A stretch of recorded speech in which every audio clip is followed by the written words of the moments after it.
Hi guys, welcome back again. This is the second video in this two-part video of 5 things I like and 5 things I dislike about the Royal Enfield Super Meteor 650. And I'll go through the 5 points that I find a little bit niggling. I wouldn't say I totally dislike it. It wouldn't stop me buying the bike. It's not something that you should really get bothered with if you're thinking of buying the bike. They're just things that maybe in the future can be turned around and changed. But at the moment, there are things that I noticed that I would prefer that were slightly different. So the first thing on my 5 points that could be a problem for some people, and it is a problem at certain times, is the weight of the bike. I understand why it's got to be this heavy. Everything's metal on the bike, the rear fender, front fender, heavy twin exhaust, heavy cradle, heavy trellising at the front and back for the rear pegs, the exhaust mount, forward sets. It gives it a lot of weight. The problem with it is it's got a very shallow turning circle on the front. When you lock it out full lock, you've not got a big lock. It's fine when you're riding, it doesn't cause a problem. But if you're trying to maneuver it in a garage or a small space and you want to turn the bike round, it's a heavy lump to move around. If you're going back up a slight incline, it's really heavy. 240 kilos wet weight for a little tiny bike like this is a heavy chunky bike. I mean, it's comparable to big Harleys and well, it's a lot heavier than a big GS, to be honest, but it's a heavy bike. So that's my number one niggle. It's not something that would stop me buying the bike.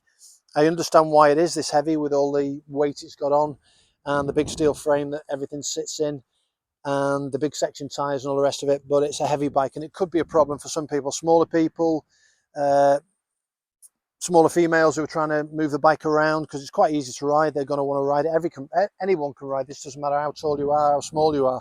It's an easy bike to ride. It's just maneuvering when you're maneuvering it in a garage or a small space, getting out of a parking space in a parking lot. If you're going backwards, if you're on a slope, I always park it up the slope and not slightly down the slope because you struggle to go backwards.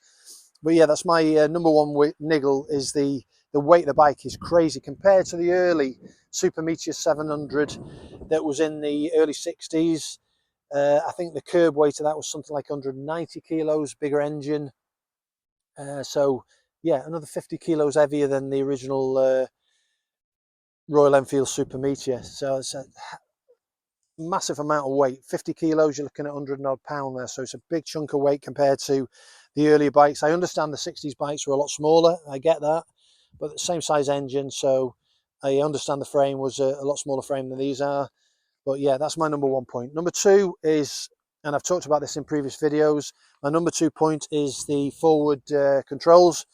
Now, when you're riding a bike, it's fine. They're comfortable. It's nice to cruise around on. But for my mind, I would have preferred an option maybe. I know that they don't generally do that on bikes, but mid-mounted pegs would have suited me better. For a lot of people, especially if you're not used to the weight of the bike, when you come to a stop, you're going to be braking with the rear brake. Most people will use the front brake purely because of this. They're going to want to get the feet down ready, so they're not going to be using the rear brake. And on mid-mounted pegs, you don't have that problem. You're on the pegs, you're touching the brake, and you put your feet down straight away.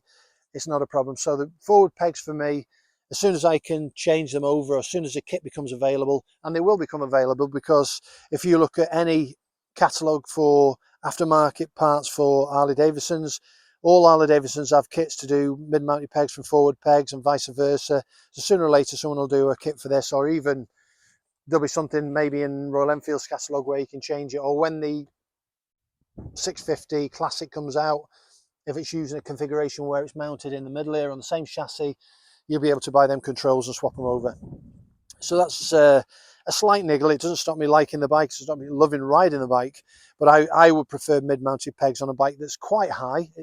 It's not low like a low slung cruiser, so you can flat foot it, but I would prefer mid-mounted pegs. But that's a personal preference. Everybody's different. A lot of people like the forward pegs. I think I would have mid-mounted and some forward pegs just for highway riding if you wanted to put your feet up, etc.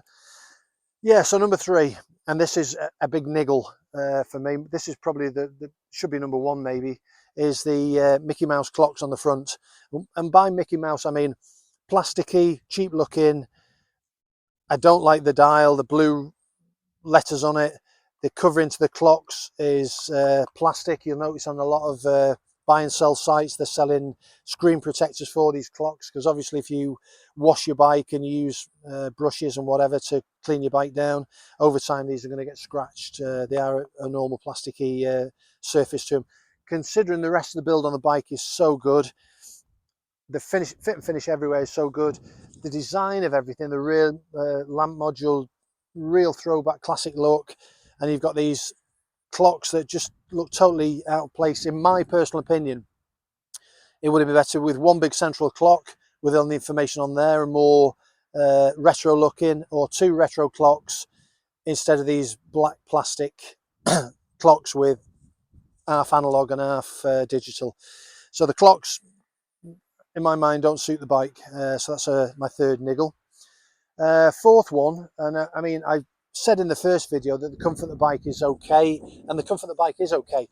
But initially, when people buy this bike, one of their niggles, and it comes out on every forum, is the rear shocks. People find it very hard, very jarring.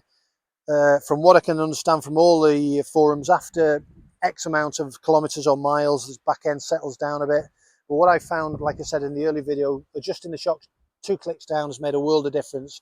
But my initial thought when I did first ride it, and it was something that I was worried about because our roads are so bad, was the harshness of the rear shocks. So that is something which could be a niggle. It's not so much of a niggle for me now because I've changed it over.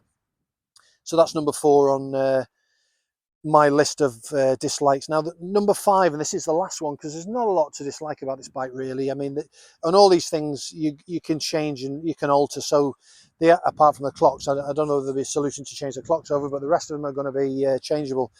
Now, the 5th one, and it's purely aesthetic, is coming back to the forward pegs again. Not so much the pegs, but all this trellis work and this plate and everything that's bolted on must weigh a good few kilos. I just think it's a really ugly design. I get why it's like that, because they've tried to make it into this category of cruiser, Americanized style bike. But I just think the whole thing, and the only good part about it is the fact that when you look where they're bolted on, the whole section on either side comes off clean, and you can just cap these bolts and get rid of all this if we get mid-mounted pegs in the future. All that trellis work on the front, I think is ugly. I suppose the look of the bike. And then if you want to go further back, I understand the exhaust has got to be mounted somewhere, but this big welded section with a huge plate, again, must weigh an absolute ton, welded onto a really nice shape on the frame. You've got this big chunky section coming out welded on with the exhaust hanging on.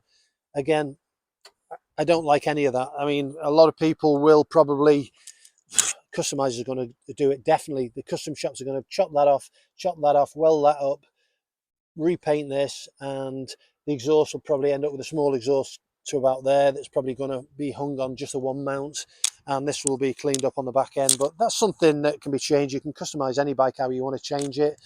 But yeah, basically they're not deal breakers in buying the bike. They're not something that would stop me buying the bike. They're just little things that I wish were slightly different, but they're not, but they can be in the future. So there you go, guys. Really enjoying the bike. They say we're at 600 kilometers at the moment.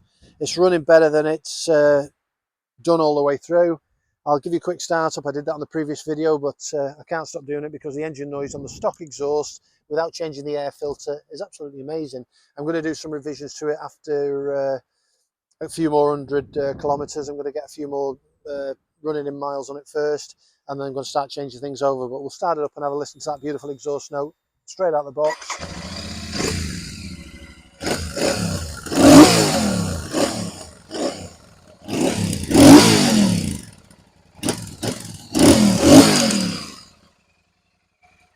So guys, what do you think?